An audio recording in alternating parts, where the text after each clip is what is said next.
আল্লাহ রাব্বুল ইজ্জত ওয়াল জালাল বললেন,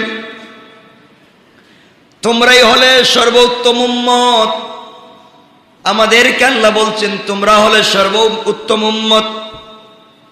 মানব জাতির কল্যাণের জন্যই তোমাদেরকে আল্লাহ রাব্বুল ইজ্জত ওয়াল জালাল তৈরি করেছেন। আল্লাহ বোঝাতে চান কুনতুম খায়রা উম্মাতিন, পৃথিবীর শ্রেষ্ঠ উম্মত আমরা।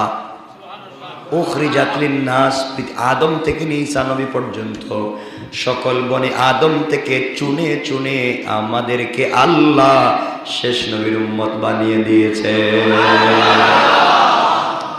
আমাদেরকে চাইলে বনি ইসরাইলে দিতে পারতেন না? পারতেন?